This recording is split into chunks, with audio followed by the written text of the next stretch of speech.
I'm Dan Lasac, and this is my computer music producer masterclass. I'm going to put master in inverted commas because today I thought we'd look at The Beat, which is off the new album Logic of Chance, out March 15th or something. It's one of the tracks off the album that's kind of the most sprawling, shows all the sounds on the album really, from the more dance floor wubby stuff to just straight rocky hip-hoppy influences. It's called The Beat because, as Pitbull say in the vocals, it's not about the words. It's all about the beat, the beat, the beat. He cleverly, you'll find this out, rhymes beat with feet. Genius. The Beat's pretty much the second, maybe first track we started writing for the most recent album, and as you can see right there, it's taken a lot of development. There's, I don't know how many sessions there are there, that's got to be 50.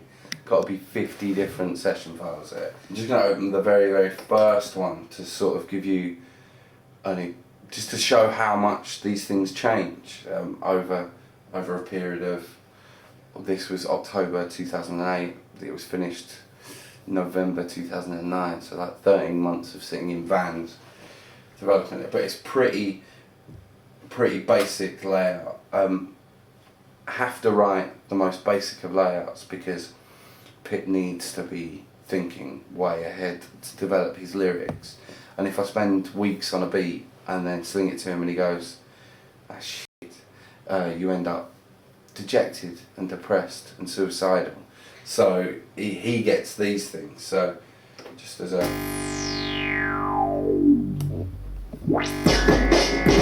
so like it's pretty rough and raw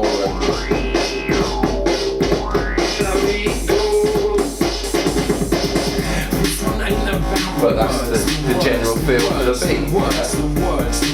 The words. As you can see from my words earlier, clever.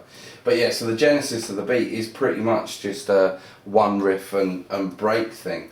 You know, it's just a simple 808, pretty much as standard, with 4 analogues, just playing that main riff of.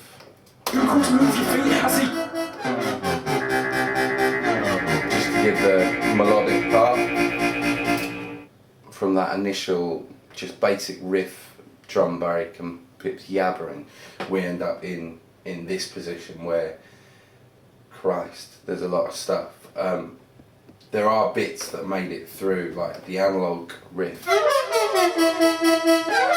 taken through, and the main musical structure, I don't know what it's called, the notes were the same, but it's developed into a big sprawling mess of different ideas. 9 times out of 10 with any beat, I will just start with the break.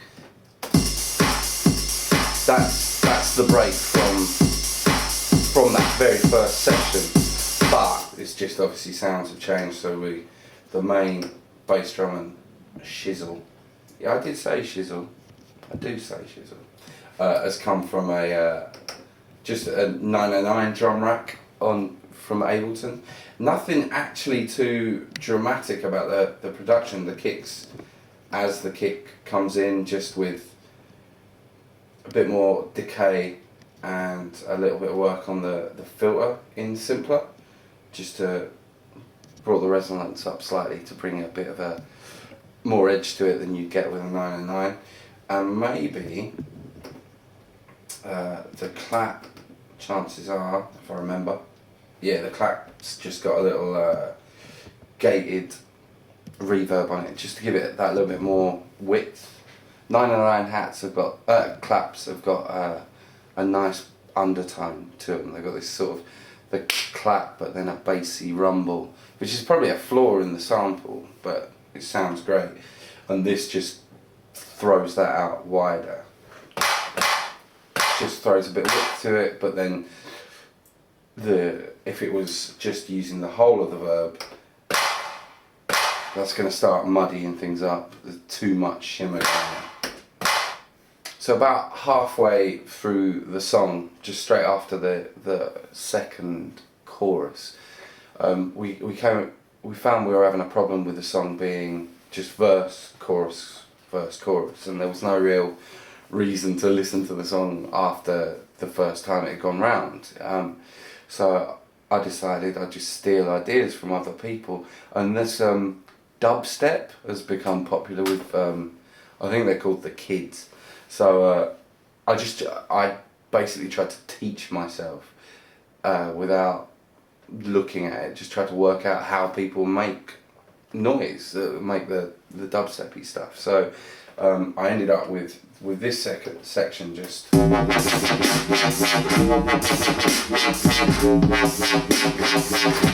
Now to the untrained ears, like my dad would say that's dubstep. To like Scream or someone, they'd probably hit me for say that's rubbish. But you know, it just added another dimension to the song, half speed sort of thing. The big thing, my favourite bit about that section is just the crazy snare, which is somewhere around it. Now it's one of those overly complex little things that probably didn't need to be that way. So you've got a clap set, just a clap adding that just distorted bouncy stuff, which is just a straight clap sample with a ring modulator, then Tal Dub, which is a freeware plugin you can get off Tal. One day probably the computer music DVD, I would have thought eventually, which looks a bit like that, like old school dubby pedal shenanigans, and then a Ableton utility plugin, which is just there to stop it going to full width, so it doesn't bounce too far wide, just to keep it narrow but still get the movement. And then on there as well, just a pretty standard electronic snare, again just a straight sample, but this time with a whack-out, which is almost it's just not a very good delay plugin, to be honest, but it degrades in the same way as tape, so it's kind of nice. It hasn't actually got much controllability, which is frustrating, but and then EQ'd just in the spots to pull it out from the bass drum, because a lot of electronic snares have that bassy rumble, and just a bit of shimmer on the top end. But also in that drop there's just a couple of simple little things to give it more, just drive it along a bit. Even though we've dropped to half speed, we still want people to move their feet, as Pip would say, in this. So they're just simple little 808 type hats, and just a standard start loop, start hit from a break. That'll be, I probably can't say what soul funk track that is, but yeah, it's just someone going oh at the same time as a snare and lift it out like all the modern kids do, and it looks a bit like that, as you can see. And then that one will sound like that, so you end up with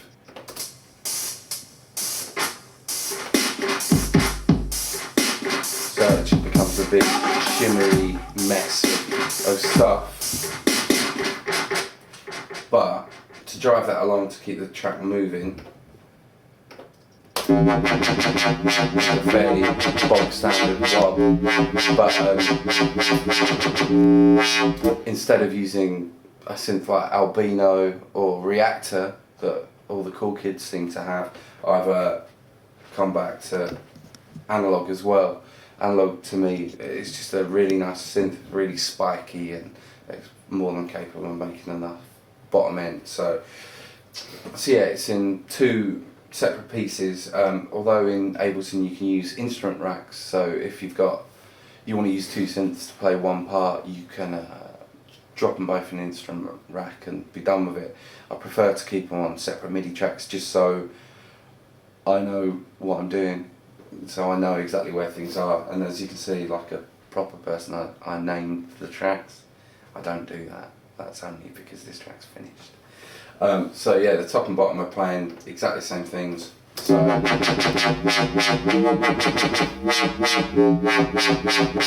that's the top end of it, which is a analog, which comes with Ableton, chorus and a compressor. The compressor's just there to keep with the filter automations, just to keep it a general level so you're not losing stuff or gaining stuff where you don't want. The basic synth is just a square. It's two oscillators, a square wave with a bandpass filter and the LFO, and the other oscillator is a sine wave, which just adds in a little bit more of the bottom end that you tend to lose with bandpasses, but that's still running through that same bandpass filter and out the same out. So, but without the chorus, you lose a lot of that shimmer. So that brings some of that metallic stuff in. And then the compressor gives it the bite you need. Also, there's obviously it's automated, so there's automation, as Ableton kindly points out with the little pink squares. There's automation on the filter frequency, resonance, LFO, and the volume for some reason, which we can have a look at that. So the LFO is doing lots of little steps, so of its tempo. Keep that sync or sunk. Is it sunk or is it synced? Sometimes it's really nice to leave it loose and just do it in hertz, but obviously with such a rigid track, it's nice to keep it rigid, and that moves up to a 30-second down to 1/2 and a bit. I can't remember what the D means. 1/2 and a bit. That's musical. Pretty much throughout the track. Obviously later on, that becomes more rigid, but you'll hear why later. Also, the oscillator shape is automated, so it switches on the sine wave that I was adding the sub. That switches between the square wave, noise wave, saw wave. So if I just run that from there.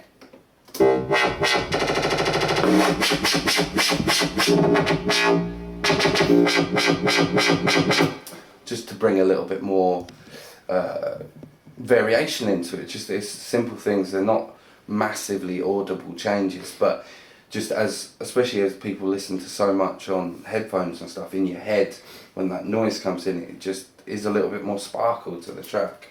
And then obviously your obligatory automation of thing that I can't find. And also later on in the track, the frequency is tweaked as well. Just a bit, again, you'll see that in a minute. Also in the dubsteppy drop, I've used another analog just to give that bass on its own. It just doesn't have the meat, it doesn't really thud through, and especially because we play live so much, when that drops, you want to feel it. You really want the audience, especially that front few rows, to shudder. So it's just added to it a really simple triangle wave and sine wave playing exactly the same part, but the only bit that's automated this time is the rate, the LFO rate. But as you can tell, between my monitors and that microphone, you can't hear anything. Well, particularly not a lot. So and that's a flaw with my room, the fact that it's not treated and I don't have a sub. But to get around that, I just simply keep an eye on those things. What are they called? Spectrum analyzer. To get around that, I just keep an eye on spectrum analyzer, so which obviously in Ableton comes with one now, and I can just see that's peaking around the 60 hertz mark, which I know is that really sweet area in a lot of systems. Obviously, if you start getting to the 40s, it can get a little bit farty on poorer PAs, and obviously around that 100 mark's where my bass drum lives. So I don't want to muddy that up. Also on that rumbling sound, I've just chucked in a really bog standard DJ EQ and just killed the mids and highs, because we've got that top part doing doing all that work, so it'd be silly just to muddy it up with extra noise. So yeah, that's the interesting drop. So from that drop onwards, these hats live and exist in it. Obviously they're in that sort of white noisy 808 setup, but they're not quite as basic as that. First of all, the whole lot has just got a really gentle ring modulator on them. It's not doing a vast amount, but it's there just to lose that synthetic sort of Casio-y feel to them. So it just brings a bit more dirt, and they run through a delay which I've got on a master send, a reverb. It's called a reverb. They're also put through, sent to a reverb on the master's return tracks, which is just a really fairly splashy, nothing special about it at all reverb, but it's just there to give them that bit more shimmer, bit more space. I tend to have a reverb that is just a general verb, because one of the things with electronic music, it can either sound dry because some of those noises have never existed in the physical world in the way that a guitar would or a real drums would, but also because you've got access to these mega verbs, you can go too far. You can sound unworldly and all that, which might be what you're looking for, but because we're a fairly we are writing songs, even though he's an MC, it is about the song a lot of the time. Having that room verb, just hopefully that bit of natural space in there when people listen to it, makes it feel like these sounds actually existed somewhere, where a lot of the time they didn't, in a way. But we could get into a philosophical thing about digital now, but we're not going to. I've got a really sneaky suspicion there's another verb on that somewhere, because that seemed like too much. But so both hats are running through a saturator, compressor and ring modulator. Pretty glad I can remember these words. Actually, as a matter of interest, whenever I open live, the very first thing I do is put a reverb on a send before I've done anything else, because it's just nice to be able to not think about it. I've got a few presets that I like, that I've tweaked, so that I can not have to fanny about spending writing time working on verbs. Obviously when it comes down to mixing time, I'll work on every verb and every effect, but if you've just got some presets you can just chuck in so that you don't distract yourself from the emotional part of making music, then you tend to get more done in a day. Also throughout the track, on top of that body of electronic hits, the 909 stuff, the sort of Casio 808-ish hats and stuff, I've got a couple of just stabs of lifted straight from breaks, so that guy's a whoop, but obviously he's still got a big section of the what's it called, the music underneath it. And effects wise, all that's got on it is a simple delay, and there's a filter delay as well, which is on a send. In the main body of the track, in the verses particularly, I've used a couple of bought samples, drum samples. I don't tend to use sample CD stuff too often, and if it ever makes it through to the final track, it's because I dropped it in as a guide to myself, and then never quite felt anything I tried to rebuild it with. So these look are pretty safe little breaks from Fontana breaks. I think you can pick them up on like Track It Down or whatever it's called, that download service. There's those words in a different order maybe.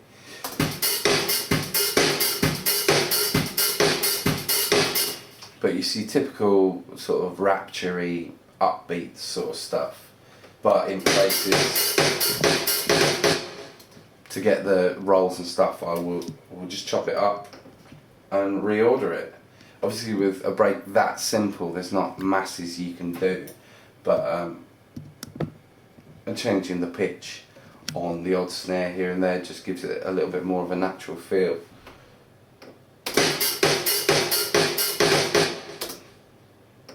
So there's that break, and then later on a slightly smaller version of the same break.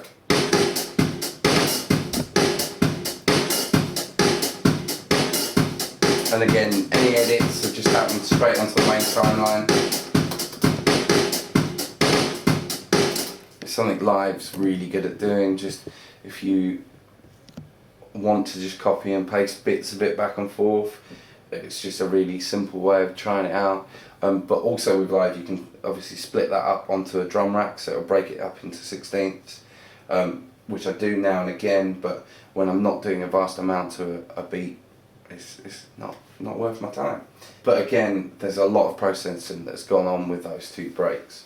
As they're playing alongside the 909, they've EQ'd off, just dropping around that, just starting to drop off at that 100 mark, so I'm not muddying up the 909 bass drum. And then a room sort of verb, really small, not very wet at all, but with a fair amount of reflection, small size, just to give the room, the drums that live sound. And they're compressed just to make them pump a little. The attacks kept really high on my compression of drums, just so you're actually getting the hit of the drum and then squashing the tails. Instead of, if you keep the attack low, you get that weird sucking thing which you might want, but with a live drum kit you never hear that in the real world. So you may not want to hear it on the record. But I'll play that again.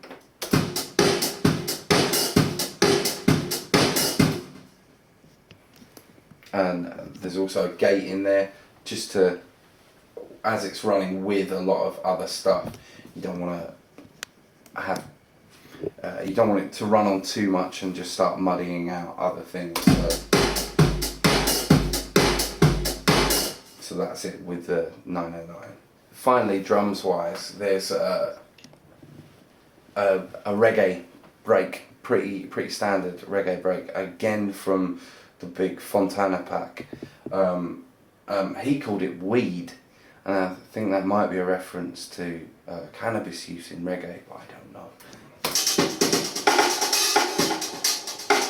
So yeah, that's the reggae break. It's been high passed, like quite a long way, so we're in the sort of, I don't know where we are there, about 300 hertz, just to really thin it out. It's right at the start of the track, we don't want to blow our load just yet.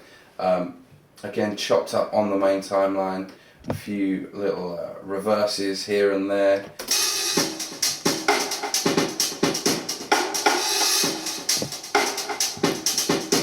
You can't really not use a reverse cymbal. It's a preset on most Roland kits, so, but you can make them yourself, it's easy. Reversed up there, and then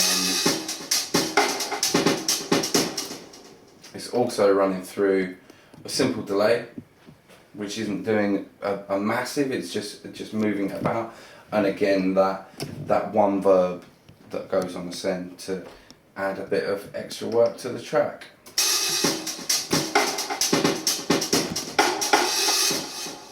So obviously we've been writing this track for like 13 months, and we played Glastonbury, and just before we played Glastonbury was the first time we'd really changed the track dramatically. So from that first break it had only developed a small amount, but coming to play Glastonbury Festival, it being the first UK festival we played with new material, I felt like I wanted to make the track bigger and a little bit more exciting. So this is where me getting sucked into it being a rock festival, apparently.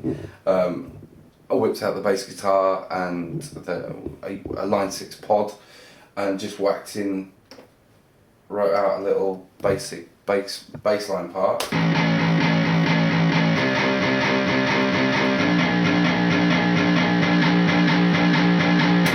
Which, as you can tell from hearing it, is, so I've played that bass part and then just picked the notes I like the sound of most and just loop those up, just because it gives more interesting spikes and more. You can do that with electronic music, so you might as well, instead of having a slightly overweight out of time bass player, now we can have this rigid, crunchy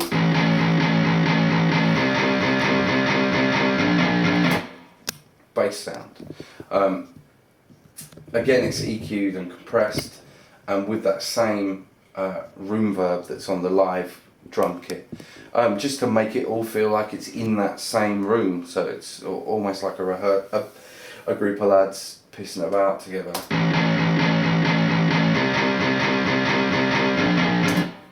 And then on top of that is a guitar part doing pretty much exactly the same thing.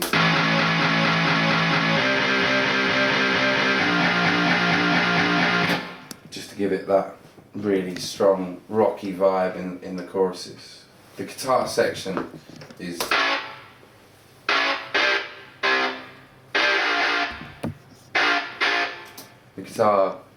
kept really thin. Originally, when that was recorded, it was a full-bodied kind of that sort of British 50s crunchy feel. But in the context of the track, with everything else going on, especially later on, it just didn't make sense to keep it as fat. So it's been thinned right out, and obviously with a kick and the reggae sort of break,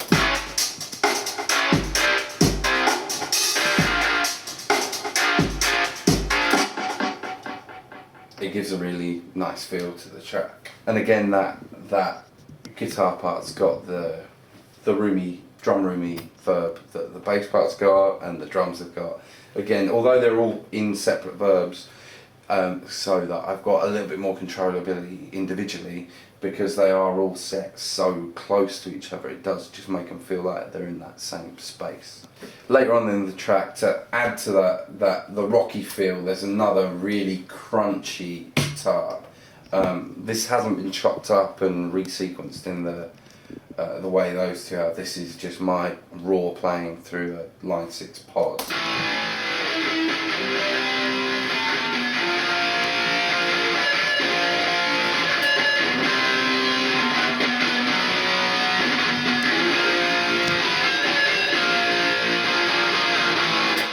And as you can see, I'm one of the greatest guitarists of all time.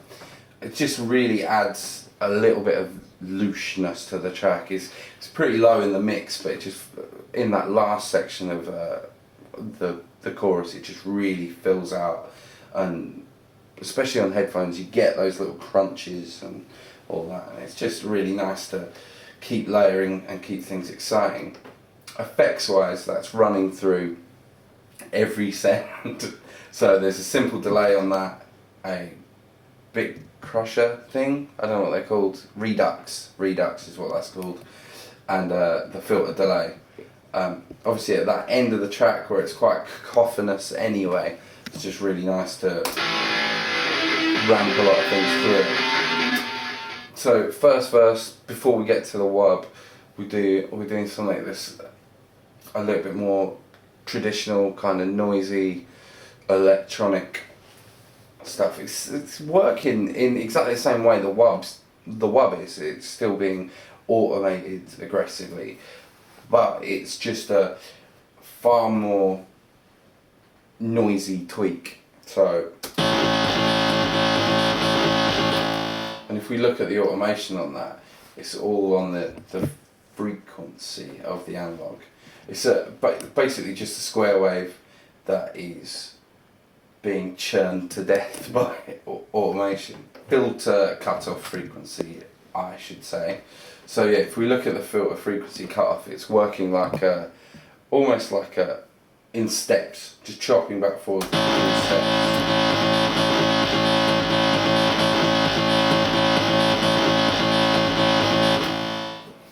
And it's because of that really heavy automation, and then the compressor, which is giving those little pops at the start of the, which are almost little bass drum accentuations.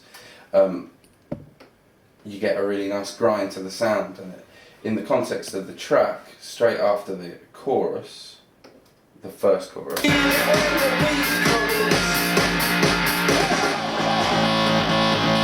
a really nice thing to drop down to and develop. So with that heavy automation on the filter cut-off frequency, I've overdriven it as well, just to really make it just a noisy driving part. But without the overdrive, it sounds a little bit like this, which is a tiny bit camp. So adding in that overdrive from the MDE-X, which is a Korg multi-effects VST, just gives it a really nice grind to drive through. That part then eventually moves out of the one-notiness and plays the riff from the very first development of the beat.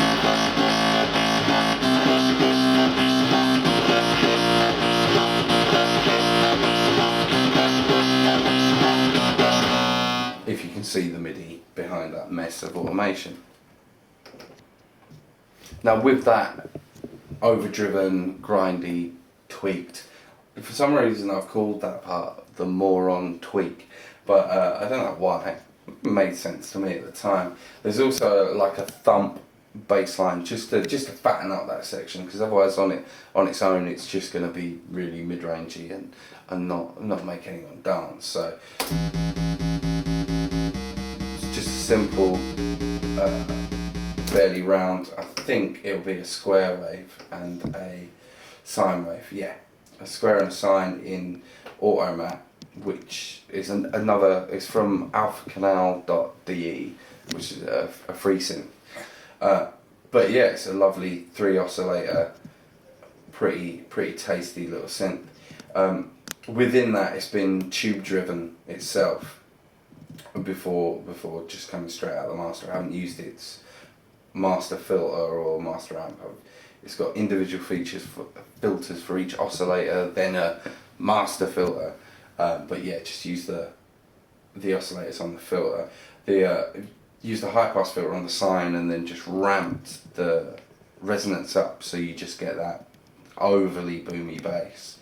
And then to counteract the boominess of the bass, it's just been limited, which tends to hold it all back a little, because the resonance is too high. It started to self-oscillate, and instead of trying to fix that, just using the limiter just squashes it all together, keeps it at one tone. Now ordinarily I would have worked to get rid of that click, but because it's in with that sound, you've already got loads of stuff going on at those frequencies, so I hid it. So, which is lazy, but what you're meant to do. Also on that bass part is a terrible piece of production by the name of This EQ. Again, because it was in amongst such a gritty sound, instead of trying to get the bass sweet and with proper EQing and compression, I've just dragged it up and up and up. So this is your EQ should never look like this. That's what my dad said anyway. But he doesn't have to see this. He doesn't even have a DVD player. Yeah, so that's bad, but it seems to work. Without it, it's just a little bit too...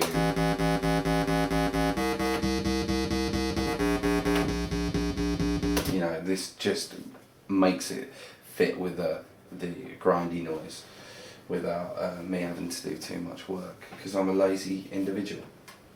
Also later on in the track, that bass part's used again, but an octave up. exactly the same sound, octave up, but running through the standard reverb. And you can really hear the self-oscillation as it works as well. That's not automated in any way, that's just almost a glitch in the synth or magic of audio. In the introduction sort of broken down reggae section, there's just a simple, fairly basic clean chordal part.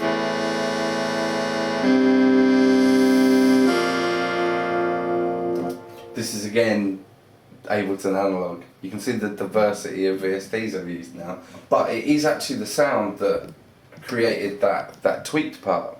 This is the basis of that sound, but this is clean and detuned. Actually, let's actually show it.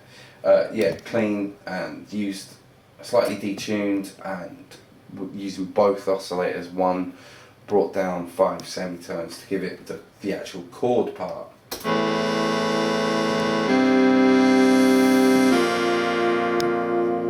And then this time the automation's just far more subtle on the frequency, if I can find it.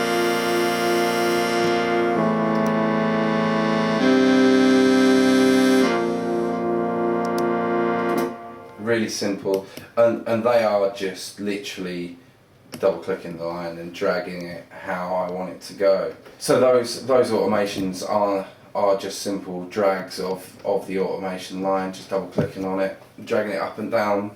Tend to do it while it's looping, just so I can make it feel that more. I feel what is more natural. Occasionally I'll plug in Kenton Killer Mix and MIDI assign that to one of the knobs, but I do find that I'll do that and then I'll still be hand quantizing it to get it just right anyway. So I tend to draw my automations first, and then if I can't get the right feel, then play them, just because I like things to be fairly tight with automation. If you just get the wrong bit of automation in the wrong place, you start getting little clashes in the audio that you don't want.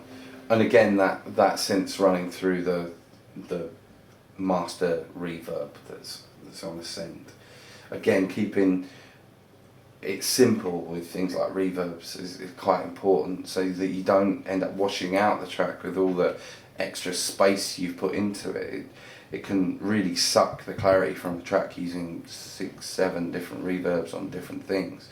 And although physically, units wise, I've probably used 10 different reverb units on the track, there's probably only 3 presets being used, so I'm not causing those clashes. And although it might sound nice here, as soon as you get to the mastering stage, it can just be, yeah, you get told off. And also, just as a hit to start the track, one note always, but heavily processed. So again, analog, always use analog as my bass synth, because it feels like an analog synth to me.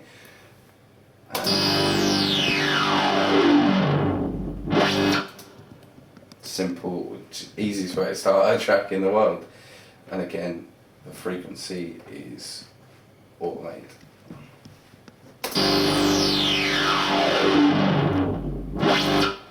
In the last chorus, in the big crescendo towards the end, after adding that heavy guitar, there's another synth just chucked in.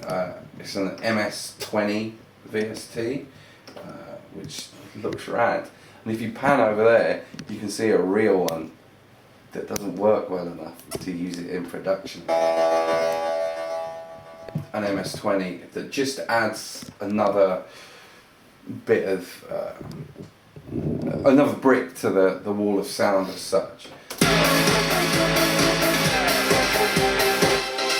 So although you can't quite hear it in there, without it, it loses some of that the warmth that's throwing in.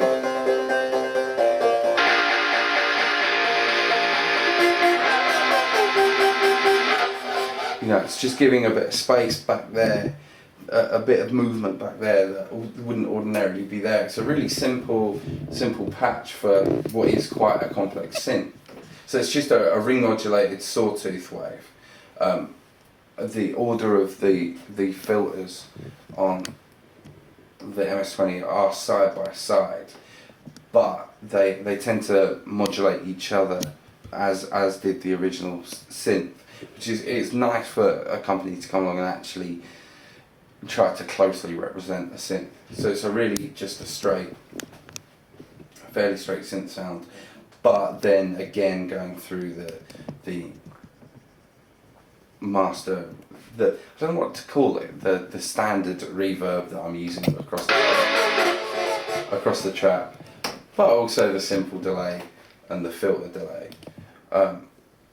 Like I say, it's not a majorly important part of the track, and I don't think many people would miss it if it wasn't there, but for me it's just a nice sound to just fill some of the space and just make that end piece nuanced and solid. Also in this section is a sample from that very first version of the beat,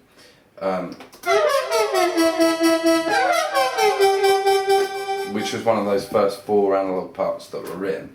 It was brought in as an audio file just because I had the audio file on my desktop instead of bringing the synth across and all that. But that, which is relatively simple in Ableton, but I'm lazy.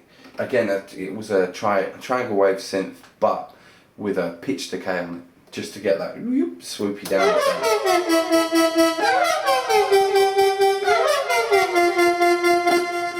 The final pretty much musical part, just to lift that end section, is loads of synths, to be honest. Ridiculous. Analog, 2 oscillators, all sawtooth, triangle, sawtooth. But again, with that, 2 more sawtooths. So that's 4 sawtooths doing all sorts of stuff. Not actually as much as it sounds, but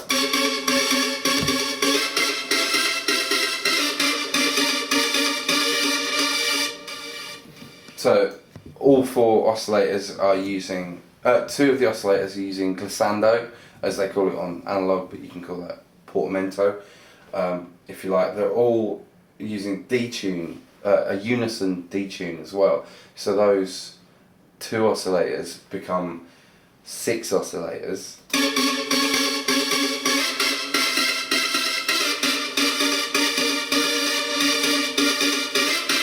And the same on the other analogs, so we're now sitting on basically 12 sawtooths creating that sound.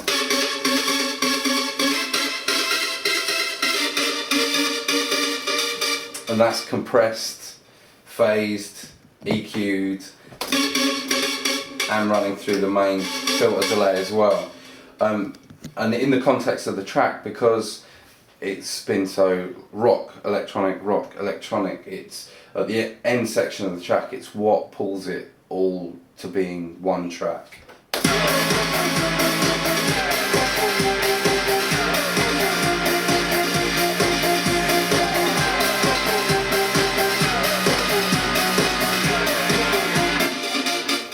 And then that, again, that's got automation on the cutoff and resonance on one set of the saws, and then on the other set, again, cutoff, resonance and release. Just so on its own, as it works towards the end,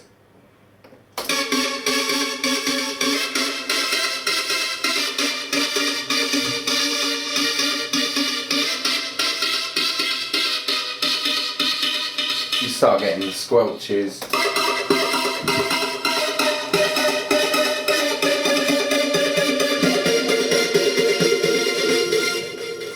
Till by the end of the track it's become acidic and messy and not sounding that great without all the other stuff there. But that's a trait of what we do anyway. So now down to the bit of the track that Pip would consider to be the most important bit. His vocal. This is actually a little bit different to the way I'd ordinarily work with Pip's vocal.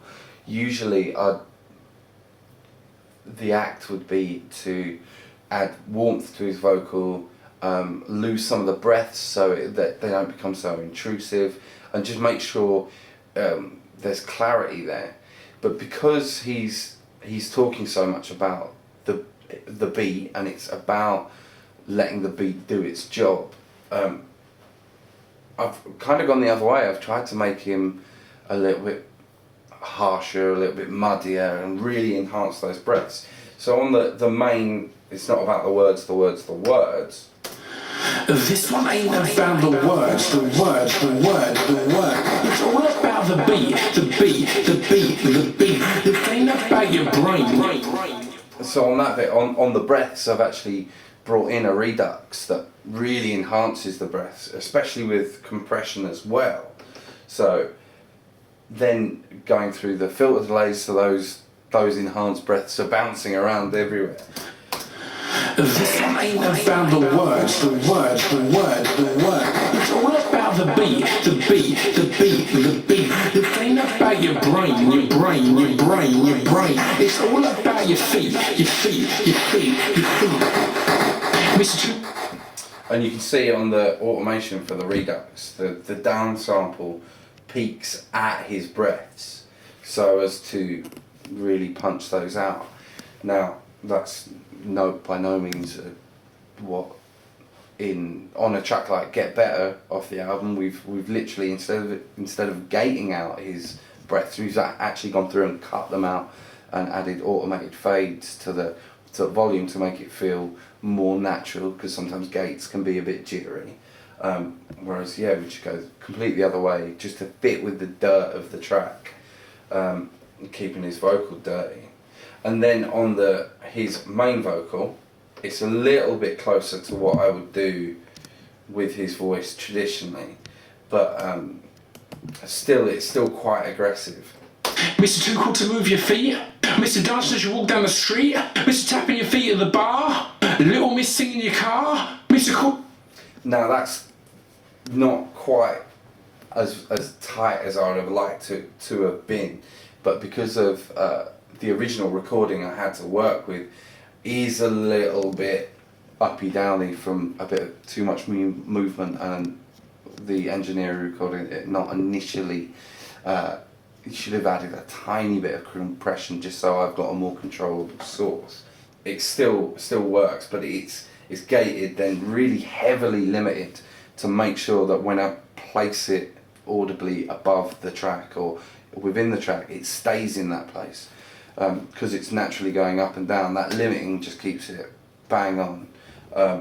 But I tend to use limiters more than compressors on vocals, because they still leave that little bit of room, whereas compressors squash it all up and down together.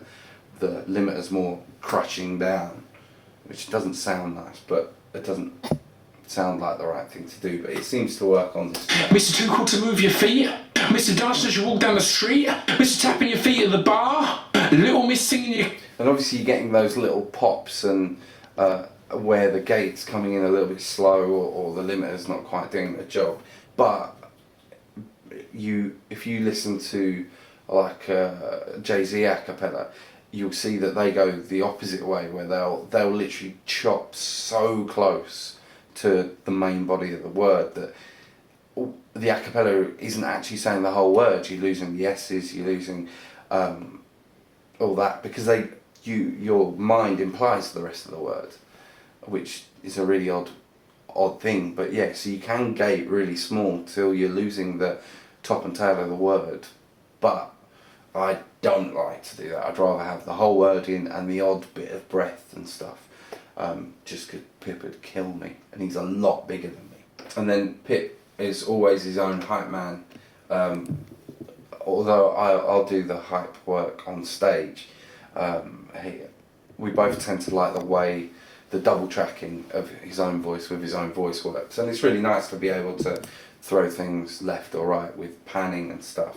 This track, the hype's just a simple I see you, I see you, I see you, I see you, which again is that same gating, limiting and EQ but with a really, really cheap pitch plugin. Now, if I'd used something like Autotune to pitch his voice, it would have sounded too natural, and because his voice isn't that low, it would really jump out that it had been pitched. Whereas doing it this way, because it's glitchy, it feels like it's been reduxed as well. I see you. I see you. And you can also see on this where the sample's jumping from mono to stereo. That's because on on his vocal takes, I never actually got this little section the way I wanted it. So I had to jump back to his original demos and lift it out of there. And thankfully, because it's such a degraded, noisy track, I can get away with using a degraded, noisy sample. I see all of you. I see you. Even with all the processing, you can hear the difference in the recording of those two. But yeah, slack again. Not having enough time to send him back to the studio again, and knowing that there were more important things that needed re-recording than the end of the line in this messy hell that is a track. So the final part of the track really is my vocal. Now, my vocals developed massively with the track. So originally my vocal was fairly simple. We're bringing you the beat, yo.